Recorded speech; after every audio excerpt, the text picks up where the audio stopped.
This is a great question. Why do avoidants so often jump right into new relationships only to start all over again and start the same process all over again from scratch? Well, understand, you're dealing with somebody who doesn't know how to internally validate themselves. They rely on external validation. That comes from very low self-esteem and insecurities. Avoidants fear emotional intimacy.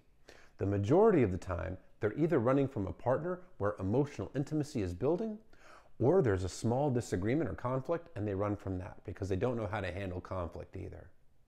But generally, it's because emotional intimacy was building. And this partner that they ran from was showing them love, was trying to advance the relationship. The relationship was getting serious. It was getting real. That scares the avoidant. That frightens them to their core because at a young age, they learn to associate emotional intimacy with abandonment. This is the result of having parents or caretakers that were emotionally neglectful. Because they were emotionally neglected, as children, they felt like it must be them, that they're unlovable. They carry this feeling through to being an adult. They fear that if you get behind the castle wall that they build around their heart, that you are going to figure out that they are in fact unlovable. And you're going to reject and abandon them. It's inevitable. You're going to figure out you're too good for the avoidant. So they get paralyzed with fear. They deactivate. They take their feelings for you and they bury them. They no longer allow themselves to access those feelings. It's like a brick wall pops up inside of themselves and their feelings are on the other side of the wall. That's why they can seem like an entirely different person when they discard you. But this is still a person that needs external validation. Early in the relationship, with a new relationship, there's dopamine, oxytocin flowing. Those are the feel-good hormones in the brain. Those are the ones that light up those neuroreceptors and make you feel great. It's infatuation. It's limerence. They love that because it hides and masks their pain. It makes them feel better about themselves in the moment. So they jump into new relationships because they're addicted to that infatuation. It's not a real relationship yet. There's no real commitment. This person hasn't created a real relationship with them yet. But they get the enjoyment of being wanted, that validation, someone giving them attention. They get physical intimacy most likely. They're getting all the perks of a relationship without it being real yet.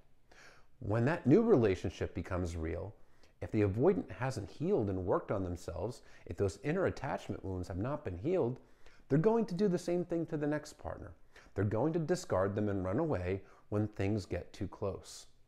The one circumstance, however, when an avoidant does stay in a new relationship and truly commits, is when that partner is also emotionally unavailable or toxic, or both. That's because avoidants feel safer with toxic or emotionally unavailable partners. A toxic partner and an emotionally unavailable partner is not vulnerable with the avoidant. They're not emotionally available for the avoidant. So the avoidant doesn't feel any pressure to be vulnerable or available in return for this person. That makes them feel emotionally safe. When they have an emotionally available, healthy, loving partner, that makes the avoidant feel emotionally unsafe because there's an unspoken pressure to be available and vulnerable in return for that healthy partner. That makes the avoidant feel unsafe. So that's why they run from healthy partners that show them love. It's because it's a healthy partner that shows them love. This is a person they truly fear abandonment from because they believe this person's too good for them. The toxic person, the emotionally unavailable person, they're nothing all that special, so there's no real fear of abandonment from this person. That's why avoidants can be in long-term relationships that last years or decades with somebody who is toxic or emotionally unavailable. But then when they get into a relationship with a healthy partner that is emotionally available, the avoidant runs for the hills very quickly and can't commit. They may not even want to put a label on that relationship because it frightens them so much. But they can easily monkey branch. Monkey branching is when you swing from one branch of a tree to the other without letting go of the previous branch until you have a new branch in hand. That is serial dating and is something that severe avoidants commonly do. It's because they constantly need that external validation, and they swing to the next branch whenever that other branch gets too real. Understand, if they ran from you and they didn't want to commit, but they jump into a new relationship or even commit to the new person, it's not a reflection of you. It's a reflection of them.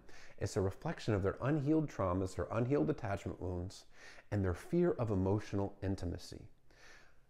If they commit to a new partner, chances are that person is not emotionally available, because it's very unlikely that the avoidant has done the work in the short period between discarding you and jumping into the new relationship. They're still just as emotionally unavailable as ever, but now they have a partner that they can be emotionally unavailable with without being pressured to be available. It's not you. You didn't cause them to be this way, and don't blame yourself, because if you do blame yourself, you're only prolonging and worsening your pain. You were a loving, kind partner to them, and you should be proud of that fact. And now you are free to find somebody who will appreciate what you have to offer, somebody who will reciprocate that love to you the way that you're capable of giving it. Don't settle for less. Settle for all you deserve, which is everything, because that's what you give to your partner.